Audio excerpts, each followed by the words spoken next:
Hey there, StarCraft fans! It's falconpaladin coming at you with yet another edition of StarCraft 2. It's going to be Clem and Serral back at it from Home Story Cup here on ULTRALOVE. Top right, it's Clem. Bottom left, it's Serral. There's a lot of weird stuff on this map, man.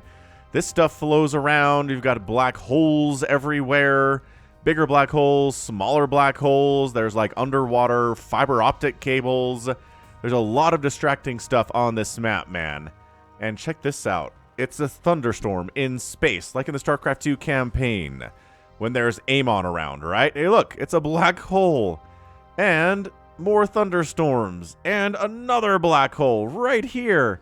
Anyway, it's Clem and Serral coming at ya. The best two players in StarCraft right now. Hatch firsting here at 16 supply. No weird extractor tricks today from Serral. Clem says, hey, I don't need extractor tricks. I play Terran, so Barrack's swollen off just in case it's a pool first play here from Serral. He doesn't do it very much, but he does do it just to keep Terran players and Protoss players on their toes. In ZVZ, anything goes, man. Serral does pool first a lot in ZVZ, because if you don't pool first, then basically it's really, really hard to hold off a pool first. A lot of stuff goes into it, right? When the pool went down, when your hatch went down, how far the rush distance is. ZVZ, man, a truly, truly complex matchup. Reaper, expand here from Clem. Sending out an SCV to just make sure it's not a pool first. You could probably tell I'm a little bit under the weather, but hopefully I'll be back to normal tomorrow. But happy Sunday to everybody who likes StarCraft 2. I like it. I'm waiting for more StarCraft events in 2025. And again, it's 2025. Hope it's going well for you. It's going well for me. Haven't had to shovel the snow in 2025. So that is a win and a bonus. Reaper going out. Queen on the way. Ling's on the way. Not fully saturating his gas. Oh. There we go. So metabolic boost and then taking every single worker off of gas here. Fair enough. And this Reaper is in for the fight of his life against Serral. Pulling the wounded Lings back. Buying time for the Queen. Clem microing at 350 APM with this Reaper. And making a factory. And making a third command center back home. Or a second command center. That's the second one. No kills for this Reaper, and the Queen is out. KD8 charge, sending it flying. Yeah, second here. I'm like, that's a super fast third, but nope. That's the natural. Let's see when he does start. There we go. Command center started at, let's say, like 2 minutes and 50 seconds. Shall we? Third hatch well on the way here at 3 minutes. Everything is A-OK here for Serral. Roach Warren on the way. I don't know why. I don't know why. See, look, it's a black hole. Ooh. Gravity well. I don't know why they're doing roaches all the time here. Just mix it up. I know roaches and ravagers are good in the early game here against Terran, but mix it up with like Lings and Speed Banelings and Queens. Right? Why? Why are we not doing this? I just don't like roaches. You know that. If you've been watching me for a while, you know I do not like roaches. Hey, look, it's a Banshee. The meta in TVZ here. Are we going to do Cloak or just one Banshee here? 8 roaches getting fired up. Here from Serral. Good grief, dude. Protecting this creep tumor with their lives are these Queens. KD8 charge. Launching 2 Queens at once. Man, the force of that KD8 charge, dude. It is something, right? How much do Queens weigh? They are ginormous. But it launches 2 of them. It can launch 3 of them or 4 of them. So yeah, KD8 charges are pretty powerful. I think it would do a lot more damage, accounting for the fact, this is so distracting, of, you know, they can launch like 4 or 5 Queens with 1 KD8 charge at the same time. Hello, LabBot1X. It's good to see you working here, LabBot. I don't know what it's all about. Holy Roach counterattack. The roaches are here. That's what the roaches were doing. 3 SCVs go down. The Banshee will clean this up eventually. The question is how much damage will get done here on Clem's side of the base. 9 SCVs down. The Banshee's like, why won't you die? It's because roaches have a little armor, and they've got a little HP. 11, 12, any more SCVs going down. The Hellions aren't going to do much. These, like, one Marine's not going to do much here either. Boy, howdy. 12 SCVs killed. Every roach dies, but 12 workers down. It is 56 to 35 workers from Serral. He's been droning behind this like a crazy person. Look at that. Look at that. And the income just went whoosh way down into Serral's favor. Okay, so 5 minutes in, that's about as good as an opening 5 minutes as you can hope to have here. Yeah, you traded 9 roaches, but you killed a ton of the economy. You droned up a bunch behind it. It was Cloak on the Banshees on the follow-up. All right, can Clem even it up here? That's the question. Flying over yet another black hole. Spore not ready yet, so 3 drones, 4 drones go down. Spore is up. Queen is getting some hits off. Spore inside the main base. Queen doesn't want to fight against 2 Banshees. She'll fight against 1 Banshee. But 2 Banshees is a little bit too much DPS here. And the Banshees swinging back in again. Forcing a cancel on another Spore. Getting a Queen. No, the Transfuse keeps it alive at the very last second. But 8 drones go down. Sharking around the outside. What's left of the Hellion group here. Are these slowlings? He canceled Metabolic Boost. He has slowlings. You madman. I didn't realize he did that. Okay, Banshee gets out. Oh, Banshee dies, but 9 kills on that Banshee is pretty good, and that's 8 drones killed on the other side. So Clem basically evens it up. Workers, look at that. Income favoring Clem for a minute there. Worker count is 68 to 50, though. Serral is still doing pretty good economically. Third base finally lands. For Clem, he's saturating it. Infestation Pit getting fired up here at 6:45. It's pretty fast. Serral getting that aggression done, teching up, droning up, playing really well here. Firing up 9 more roaches as there is a Marine group coming out. +1 ground carapace coming in for those roaches. A 1/1 upgrade and a combat shield on the way for the Terran.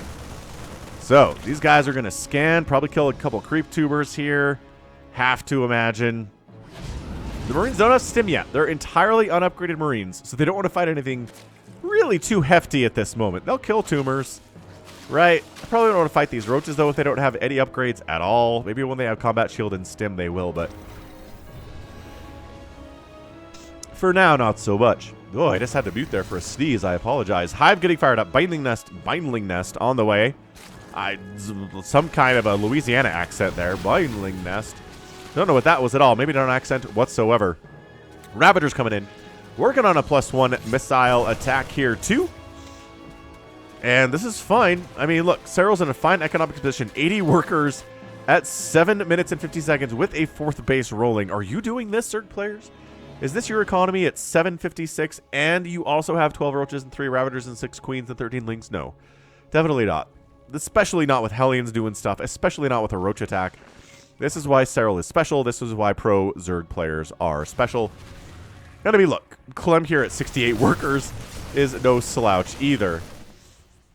Especially considering all the aggression that he was dealing with on the other side. Vipers coming in. Big fan of the Vipers. That +1 ground carapace finishing up. Excellent. So we won't really have to engage. And there you go, before that upgrade is done. So that's a big win from Serral. That +1 ground carapace is huge against these Marines, as we all know. Centrifugal hooks getting fired up. There's a scan and a couple tubers dying. These lings still don't have speed. They still don't have speed. It's on the way, okay? It's 10 seconds away. Leave me alone, says Serral. Yeah, these roaches will fight. They've got that +1 carapace upgrade. They'll trade pretty well here, and they do. Those 3 or 4 Marines for 1 roach, and that's a kind of trade you'll make every day of the week if you are a Zerg player here. Lings jumping on, and nope, not happening. Not happening. Nice pickup. This is where the Vipers come in with a parasitic bomb. These Lings have speed now, but they can't quite engage with it themselves. They might delay by sacrificing their little squishy bodies, and then a million more show up with the carapace upgrade, right? Putting in some work here with the carapace upgrade. Spending, oh, that's kind of a new tab. I'm not sure how I got that. Down the right side. Killing a couple more tumors. Trying to keep these tumors on this side of the map as much as possible. We need some Hydras. We need some Corruptors. We need some Parasitic Bomb on these medevacs. They're just getting way, way too much value here for Clem. And he's like, none of them have died, right? How do you beat Clem? You kill his medevacs. How do you beat Serral? you kill his hatcheries. Nothing has happened on either side of the map related to that whatsoever. One medevac just died. There it is. Parasitic Bomb did get thrown out there. Hydralisk Den coming in. Ultralisk Cavern was on the way for a minute. He canceled the Ultralisk Cavern in exchange for the Hydra Den. Serral is a little indecisive today. I saw that Ultralisk Cavern on the production tab and I was like, oh no. Not Ultralisks. They're not that good at all.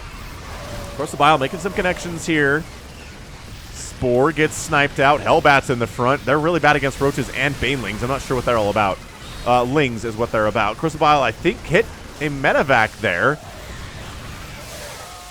Chasing this away. There's another attack over here. There's only a watchtower. Not a big deal. Banelings getting some connections. That siege tank needs to get corrosive biled. No, the corrosive biles were not aiming for the siege tank there. I think that's a mistake from Serral. And he wants this hatch. Remember when I was like, no hatcheries have died, no medevacs have died. He killed his own creep tumor there and the hatch. He wants it so bad. It's got 104 hit points on it. He's got it. If he just turns and goes blip.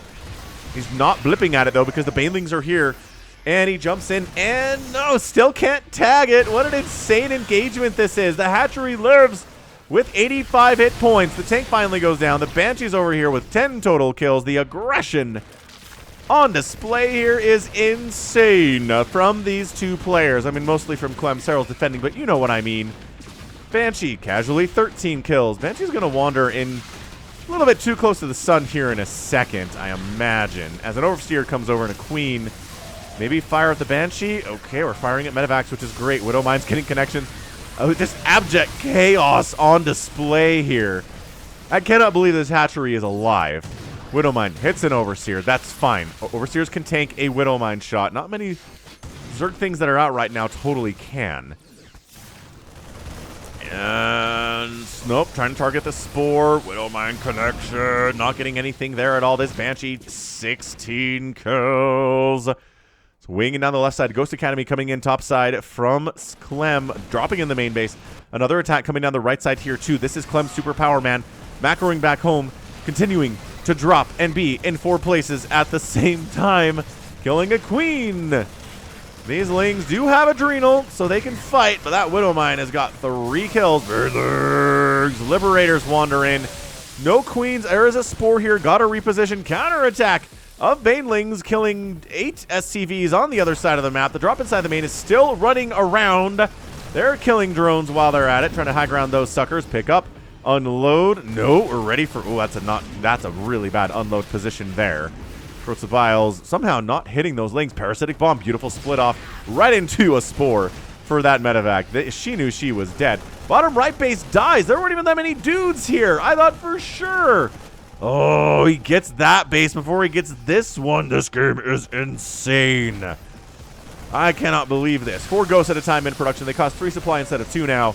Corrosive Bile trying to get a Banshee. Still microing that Banshee at 13 minutes with 19 kills on it. Absolutely. Had to Parasitic Bomb the Banshee to kill it. Nothing else was going to take that sucker down. So it's 73 workers for Serral, 77 for Clem right now. This base is dead.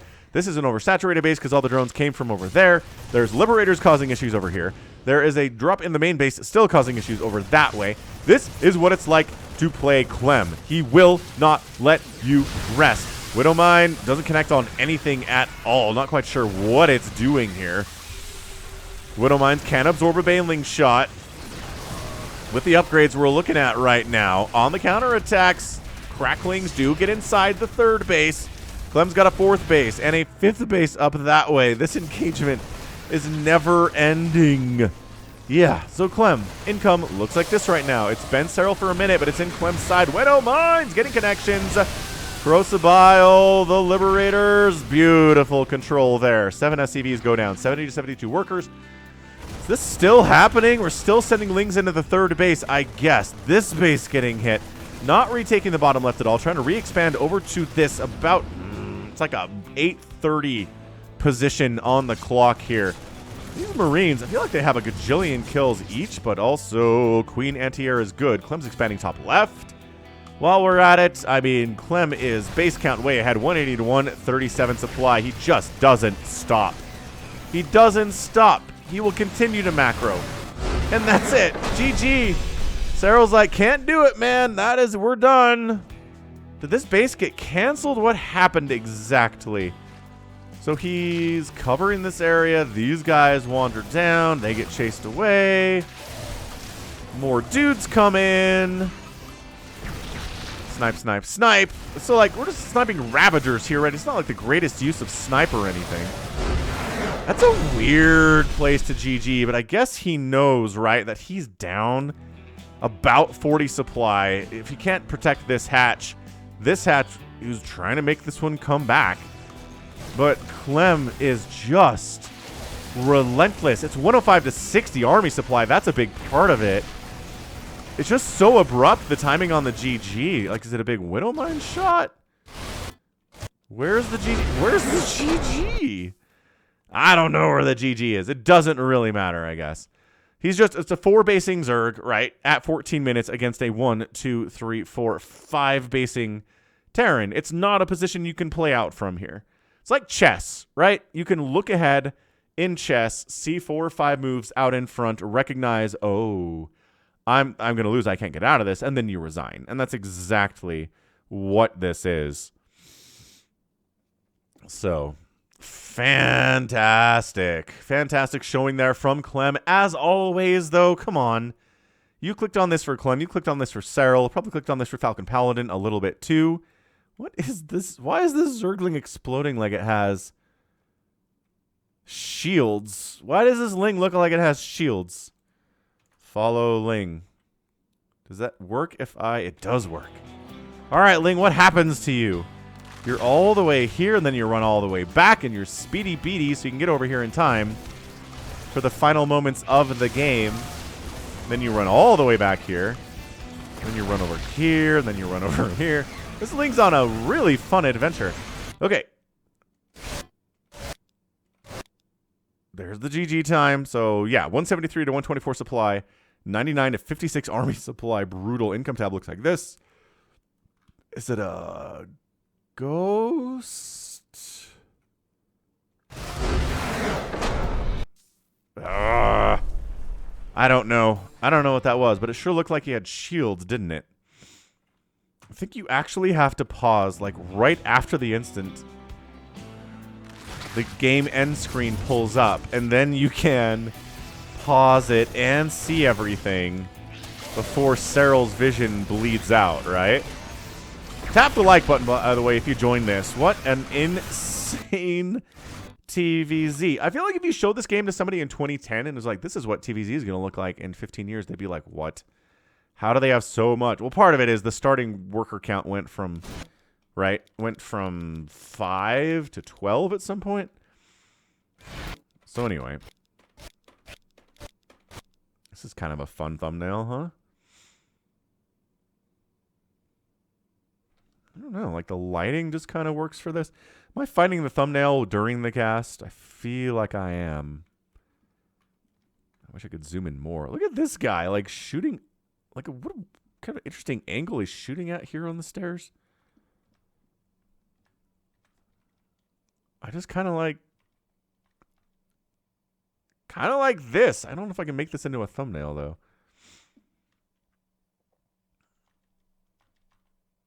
Fine, we'll do that. Anyway, back to the regularly scheduled program. GG. Cool. Cool. Cool. Oh, that's a Widowmine. I think it's a Widowmine connection. God, it's right at the end there. It doesn't matter. Somebody in chat can tell me.